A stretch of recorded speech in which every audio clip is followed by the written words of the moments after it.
Aux fonctionnaires, chers collègues, Monsieur le ministre,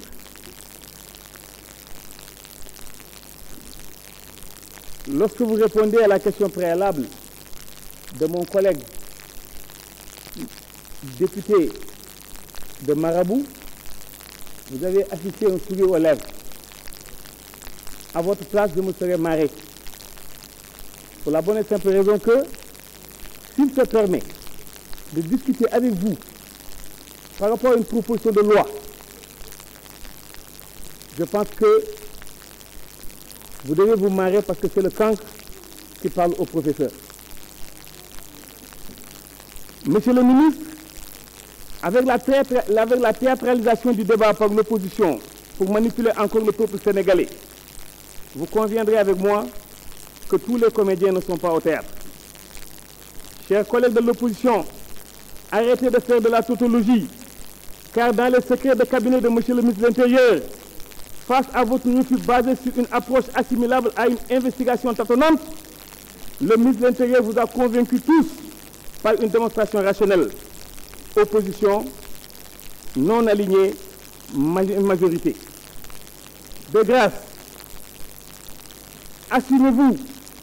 Vous avez l'habitude de ne rien assumer, mais vous promettez tout, avec la fougue d'un conquérant juvénile pour certains d'entre vous et pour d'autres avec le cynisme des yeux routiers. Vous mettez ainsi en évidence une trahison misérable du peuple sénégalais, tout cela soutenu et sous-tendu par une ambition démesurée. L'augmentation du nombre de députés est basée sur une approche scientifique, acceptable parce que mesurable. Mais, Monsieur le ministre de l'Intérieur, comprenez qu'il n'y a pas plus sourd que celui qui veut rien entendre. Et le président Moustapha Niasse n'avait-il pas raison de dire, dans la dernière apparition du journal L'Hémicycle, en rendant hommage au président Senghor pour les 20 ans de sa disparition, je cite, « Les faux savants qui ont l'habitude de chercher à nier en vain la réalité objective finiront par être démasqués par les peuples et jetés dans les oubliettes de l'histoire. » Pour revenir à notre marabout de députés, je préfère répondre par le mépris. Et d'ailleurs, Monsieur le ministre, si vous devez distribuer le mépris au sein de ces propositions, je vous conseille de faire cela avec parcimonie, parce que beaucoup d'entre eux se le réclament. Monsieur le ministre, du haut de ce perchoir, la représentante de Yewwi est revenue sur l'accord que Yewwi avait trouvé avec vous, dans le secret de votre bureau.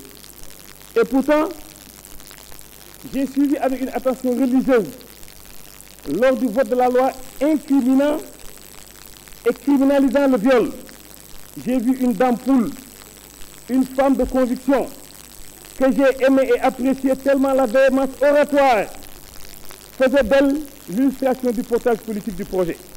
Mais, quelques mois après, grâce à son pouvoir de régénération extraordinaire, cette collègue a pris fait et cause pour défendre l'accusé violeur face à la femme violée. S'il vous plaît, chers collègues, ce dédoublement de sa personnalité montre que vous êtes capable de vendre du sable dans le désert. S'il vous plaît, j'ai dit que si on est capable de ce dédoublement de personnalité, on est capable de vendre du sable dans le désert. Pourquoi? Parce que, chère madame, vous n'êtes pas socialiste, vous n'êtes pas communiste, vous n'êtes pas adventiste, vous avez été éphémère néolibéral, mais en fonction de vos intérêts et des exigences de l'heure, vous êtes capable de vous revêtir de l'ensemble de ces oripeaux. Chers collègues, et d'ailleurs, notre collègue, s'il vous plaît, notre collègue Ousmane Sonko n'avait pas raison.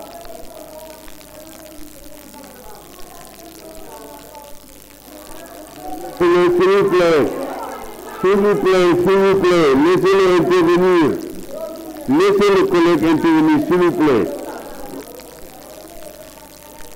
D'ailleurs, c'est la raison pour laquelle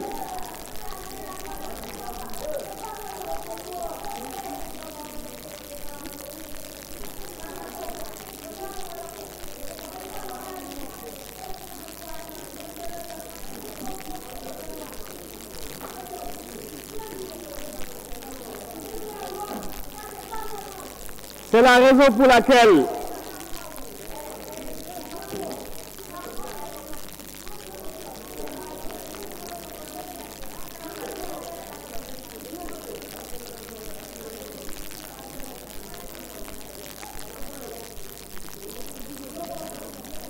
d'ailleurs, chers collègues, c'est la raison pour laquelle, disais-je, dans l'affaire Ousmane Sonko Adji Sarr, notre collègue Ousmane Sonko a été très inspiré de choisir Ciré Clédor Ly et consort pour défendre le droit et de choisir notre collègue uniquement pour défendre le tordu. Je vous remercie.